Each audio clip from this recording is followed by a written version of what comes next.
Fadjet, c'est l'été en Lorraine.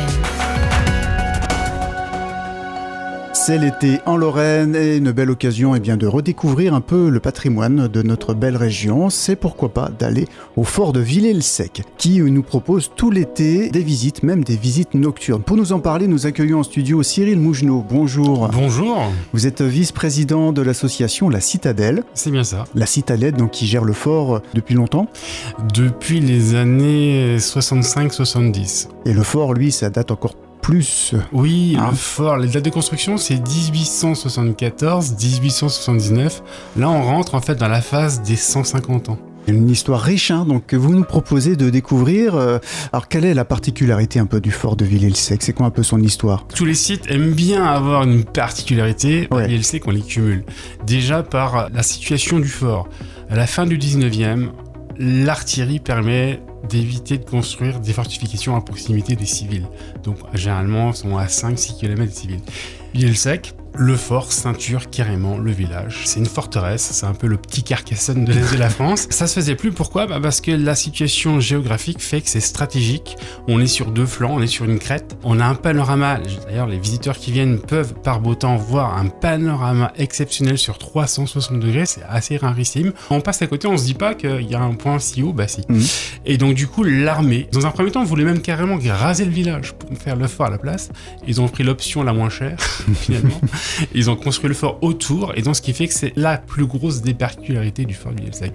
Il est en 4 morceaux, c'est celui qui a coûté le plus cher de tous les forts Sèvres-Rivière. Un endroit très stratégique. Oui, parce qu'en fait, il défend à la fois la vallée de la Moselle, il a la vue sur le plateau de Hué, la plaine de la Ouèvre, et c'est le premier fort sur la défense du Toulois, on va dire. Puisque, on se rappelle, l'ennemi vient de l'Est. À vol d'oiseau, de Villers-le-Sec, la frontière à l'époque, on est à 20 km. Il doit être très très vaste ce fort alors, en surface.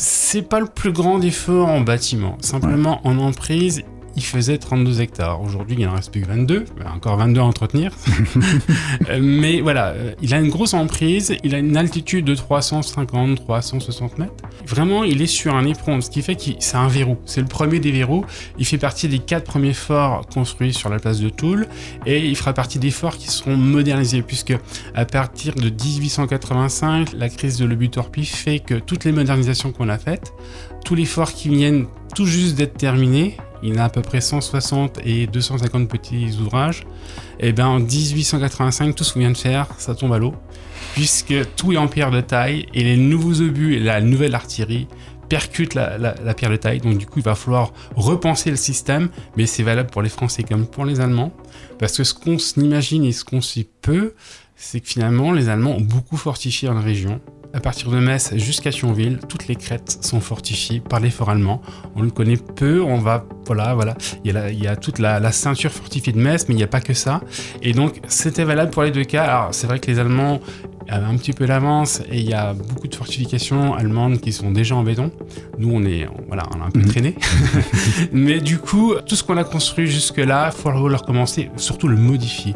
Et donc, un certain nombre de forts de premier ordre, dont Villers-le-Sec, va subir des transformations importantes avec l'arrivée du béton spécial en 1890 et en 1905 on arrive avec le béton armé, le cuirassement, et donc on va mettre l'artillerie sous tourelle. Et donc à Villers-le-Sec, on a cette chance d'avoir toute notre tourelle avec son armement dedans, et donc on fait fonctionner la tourelle de 75 et on tire avec à chaque visite. Donc c'est rarissime, il y a peu de forts qui font ça, parce qu'il y a peu de forts qui ont des tourelles en état. Et donc nous, vous assistez réellement à la sortie de la tourelle, au tir et à l'éclipse. Donc ça, cet été, on va pouvoir le découvrir. Il y a aussi un petit train, je crois. Il y a un petit train. Alors, c'est un petit train. Donc la locomotive, c'est pas la locomotive de l'époque, parce que c'était une locomotive à vapeur. C'est une locomotive quand même qui est une pièce historique. C'est une Berry qui vient des carrières de Solvay.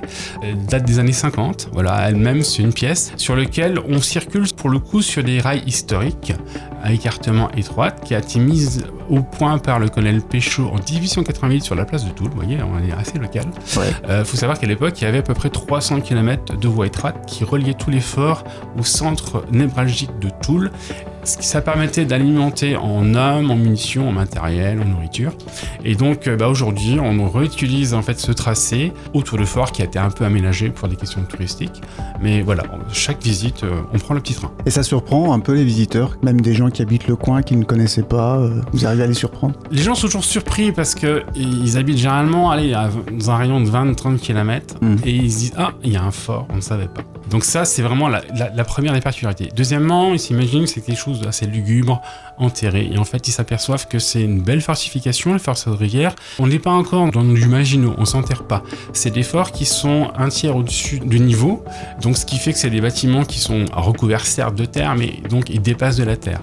Et à l'intérieur, c'est de la maçonnerie. C'est pour une grosse partie la maçonnerie en pierre. Donc on a des croisées, comme dans des cathédrales. On a exactement la même chose, en modèle réduit, mais on a exactement la même chose avec des parties effectivement renforcées en béton, en spécial béton armé. Ce qui fait que ça fait un ensemble cohérent, plutôt sympathique, avec des beaux volumes. Et surtout, on découvre les histoires d'artillerie, parce que l'artillerie, une batterie, c'est pas une masse de terre inerte. C'est des plateformes d'artillerie qui sont défilées avec des angles calculés précis, ce qui fait qu'une batterie entretenue, c'est le cas à Villers-le-Sec, oui.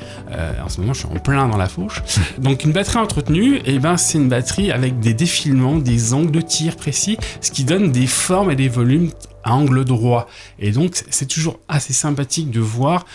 Vous prenez typiquement les citadelles qu'on peut trouver dans l'est de la France. Quand vous les voyez, c'est somptueux. C'est un peu comme un diamant, ça a des arêtes droites. Et là, c'est pareil. Donc c'est assez impressionnant à découvrir donc cet été. La rénovation de ce fort, donc c'est grâce à l'association La Citadelle. Vous êtes combien aujourd'hui de bénévoles actifs à être là presque quotidiennement, au moins chaque semaine? Alors, l'association, effectivement, c'est que des bénévoles. On est à peu près une quinzaine, c'est très peu, puisque le site, je rappelle, il fait 22 hectares à entretenir. Et quand je dis une quinzaine, ça comprend les guides, puisque voilà, il y a les guides, il y a le conducteur du train, il y a l'artificier qui tire au canon. Voilà, ça fait du monde, ça fait du monde. Après, des gens qui travaillent au quotidien, on est 5-6. Voilà, on se relaie, mais on est 5-6. Après, le fort donc vit des visiteurs. Hein. C'est pour ça que c'est important que les gens viennent au fort, parce que les recettes des entrées permettent d'assurer le fonctionnement.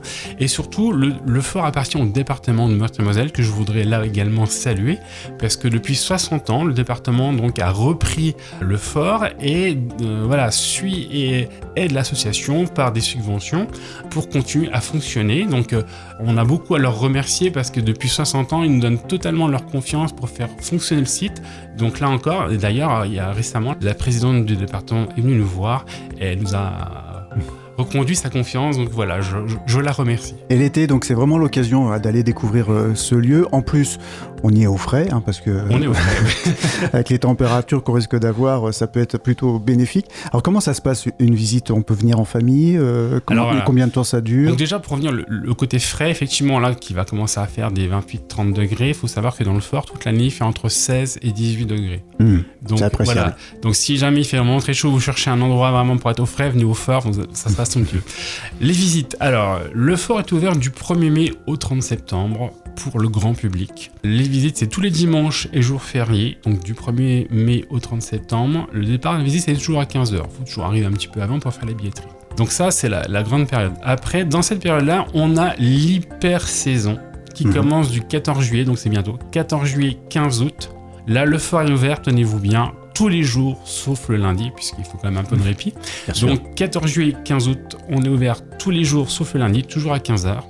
Donc pour profiter à la fois du panorama, du petit train, du tir au canon, et surtout c'est une visite commentée par des guides passionnés qui ont plein d'anecdotes à vous raconter. Généralement quand vous sortez de là, vous avez appris beaucoup de choses. Et on peut même revenir, parce que je pense qu'il y a tellement d'informations que... Alors oui, on peut revenir, et surtout que depuis maintenant 4 ans, on a décliné 2 grandes choses. Les visites de journée, que je viens de vous parler, à savoir aussi si jamais vous voulez organiser avec une association, des amis, un groupe, alors quand je dis groupe, c'est à partir de 15 personnes, non seulement ça vous donne droit à un tarif préférentiel, mais surtout on peut faire une visite à la carte en dehors des créneaux habituels. Là, j'ai eu récemment des gens qui m'ont contacté, voilà, ils étaient 20. Et voilà, on peut faire de la visite à la carte à partir du moment où vous êtes à plus de 15. Sinon, pour revenir à l'autre produit, ce sont les nocturnes. Depuis 4 ans, on organise des nocturnes. Donc là aussi, depuis 4 ans, elles ont un peu évolué. Donc la nocturne, c'est quoi ? C'est une balade à la lanterne, à la tombée de la nuit. Donc là aussi, on ouvre le fort à tomber de la nuit, donc ça, voilà, c'est plutôt sympa. Et on se balade avec des vraies lampes à pétrole dans les 4 parties du fort qui, elles, ne sont pas ouvertes en journée. En journée, on n'en visite que 2. Donc en soirée, vous avez le bonus là d'aller sur les 4 parties du fort. Donc on se balade, on prend le petit train de nuit avec les lanternes accrochées. Alors ça, c'est génial. Une sacrée ambiance. C'est génial parce qu'on est un peu dans les trains 1900, on va dire. Où là, on a le bruit du grincement des wagons, puisque c'est pas fermé. Et on a les lanternes qui oscillent comme ça, et ça donne une atmosphère. En plus, quand on a toujours un peu de luminosité, et donc non, ça fait un super rendu. Et donc on visite tout le fort, on monte sur le toit du fort, et en fait on a le panorama de nuit. Et là aussi c'est assez sympa. Alors aujourd'hui, vu qu'on a tous les villages qui sont éclairés la nuit, ça permet de visualiser où se trouve. Et c'est vrai que les gens sont toujours un peu perdus parce qu'ils connaissent le coin, mais du coup de nuit ils savent plus où ils sont. On perd ses repères. Ses repères, ouais, c'est ça. Alors pour organiser un peu sa visite, est-ce qu'il faut préserver, un peu prévenir avant, ou est-ce qu'on vient sur place direct ? Voilà. Pour les visites de journée, pas besoin de réserver. Vous venez 20 minutes avant le départ, donc toujours 20 minutes avant 15h, en fonction de la journée. Donc si vous êtes dans l'hyper-saison, 14 juillet, 15 août, c'est tous les jours sauf les lundis. En dehors de cette période-là, c'est tous les dimanches et les jours fériés.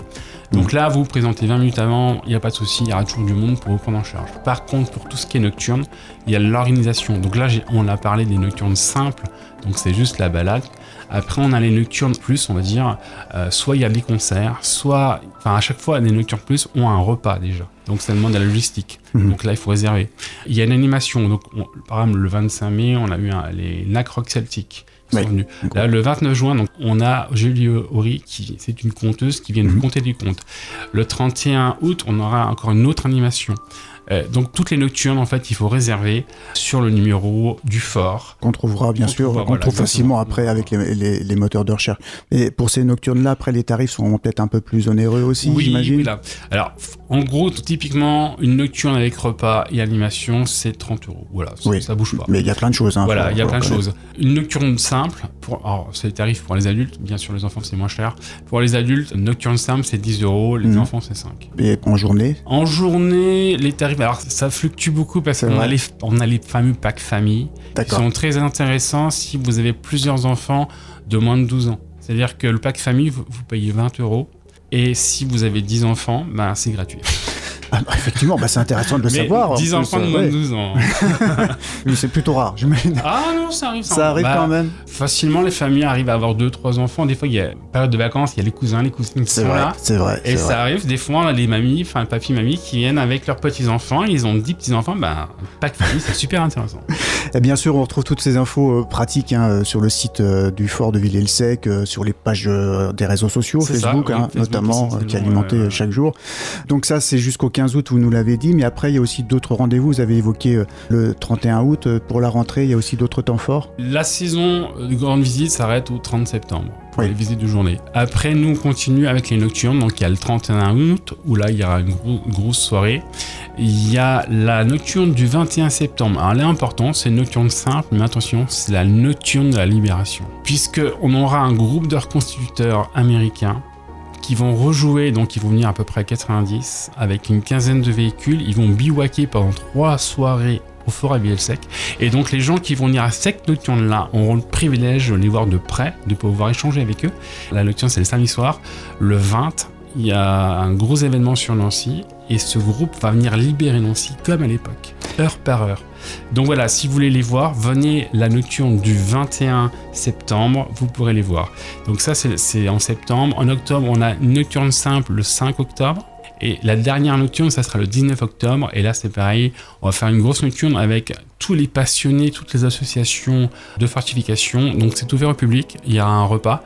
Donc ça sera la dernière grande festivité avant l'hiver. Donc une découverte d'un lieu historique, mais aussi la rencontre avec des bénévoles passionnés, parce que vous avez dit une quinzaine, mais qui seront là tous les jours quasiment cet été, hein, c'est ça? Ils vont se relier surtout C'est pour vrai. assurer le service. Mais c'est surtout, le Fort Vieux-Sec aujourd'hui, c'est un lieu historique certes, mais on se veut s'ouvrir tout doucement sur un lieu culturel. C'est pour ça que là, cette année, c'est un peu une année test. On a fait un concert, on a une conteuse, on a d'autres événements à venir, et à terme et dans l'avenir, on veut vraiment qu'on maille l'histoire et la culture, parce que demain, la survie des sites, ça va être ça. Ça va être de faire partager cette histoire qui est importante, mais aussi que le lieu vive à travers des expositions, des artistes, des musiciens. Quelque chose me dit que cet été, il sera bien vivant avec tous les nombreux visiteurs que vous aurez. Merci beaucoup Cyril Mougenot. Merci à vous.